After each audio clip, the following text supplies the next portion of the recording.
Hello and welcome to another painting tutorial. In this one, look at Hive Fleet Leviathan. This is the third in a set of tutorials. As you can see here, I've done 3 different Hive Fleets, and you can check out those videos on my blog and my channel here. So this one's a base coat of Ceramite White, just like Hive Fleet Kraken, and using the Violet wash here to base coat everything. So showing this at 4 times speed and all the sort of usual things with my painting videos. You can check out the still images of the painting guide on my blog, which will be linked in the description below. And if you have any suggestions or comments, please feel free to leave those. And no need to comment on the mold lines. I'm already aware that I'm not collecting a Tyranid army. I'm just doing a couple tutorials. So you don't need to dislike this video for that. Okay, so I've got the wash on there, and I'm going to dry brush it now with that Praxeti White or whatever it is, just so I'm bringing up the raised areas again right to the white.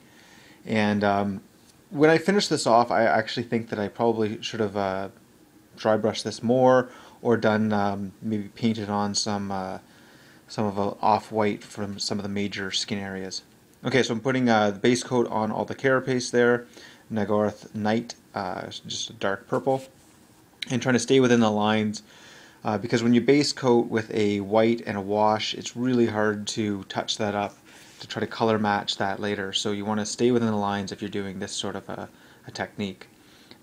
Typically for most of my models, I don't do this unless it's sort of a mass-produced stuff for tabletop level. So that makes sense for, maybe your Skaven or your Orcs and Goblins or whatever kind of a horde army you've got. So just painting all the carapace this base color. Otherwise, if you're worried about having to touch things up later, the layering technique where you do the base, shade, highlight sort of technique, then you can always go back with one of the previous colors and touch things up. It's even when you're putting the shade over the base, you end up being close enough that you can touch it up with the base color. Alright, so this step is obviously taking a little bit longer than the wash step did, because I got to get in all the areas and not paint on anything else. So I was mentioning, the purple on the skin is a bit darker than I probably would have liked. So if I was doing these up for maybe my own army, I might either water down the purple a bit more, or paint on a layer over top of it of an off-white, sort of a cool white color. Okay, so I'm putting Mephiston Red on the gun there, and trying to avoid the fingers and the carapace. Might have been easier if I did that before the carapace, but anyways. So just a little bit of contrast in color. There's no set rules what color things have to be. I'm using Xereus Purple for the carapace. So the trick here, or the method that I use, is kind of use a fine brush, painting sort of jagged lines towards the back half of the carapace where it ends abruptly, and just to make it look like it's kind of growing out like grains in some sort of a horn type of a thing.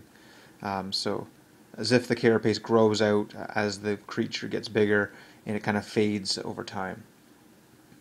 And just trying to keep that jagged so it looks a bit more organic.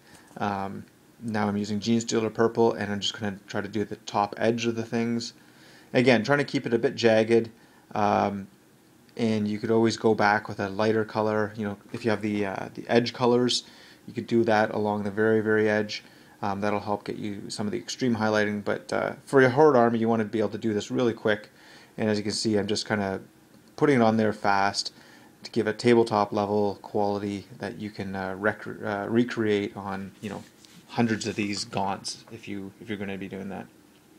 Okay, highlighting up the gun there with Evil Sunz Scarlet, and just trying to do that up quickly as well. Just give a bit of impression of some highlights. Not too worried about the underside there or anything like that.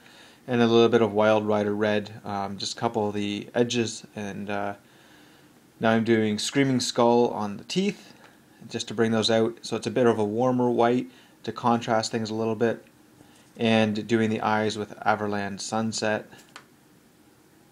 Touching up a little bit of the purple on those kind of skin areas that poke through on the arms, and the teeth, just accentuating those a bit. Yeah, so those skin areas right there, and on the hands. And yeah, like I said, I think the white would have been nicer if it was lighter. Stirland Mud for the base, and as with all these bases, what I'm trying to do is just contrast the model itself. So in this one it's kind of a darker color because the model has a lot of light colors on it. And let that dry for a while, and doing Steel Legion Drab around the rim. I like the medium brownish grays, well, I guess it's medium brown, on the rim. Some people like black. I remember back in the day it used to be Goblin Green.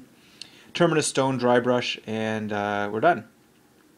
So these guys paint up really quick, especially if you're doing assembly line style, and that's sort of the reason for doing this kind of a technique. Not because it's going to be the best looking model, but because you can paint up tons of them really fast. And that's the way gaunts work, is you need lots of them on the tabletop, and tabletop games always look better with a nicely painted army. So these still images here, you can check those out on my blog. I'm going to go through a couple more here showing the finished model from different angles. You can stick around for those. And at the very end, there'll be all three of those Hive Fleets kind of showing. And again, those will be on my blog. Hope you like these Tyranid tutorials. I don't know if I'm going to be doing any more. There is a Trigon from way back, the last Tyranid Codex. Painted that up in the Hive Fleet Leviathan, slightly different shades than I have now. Yeah, let me know what you think, and if you have any suggestions for future tutorials. See you next time.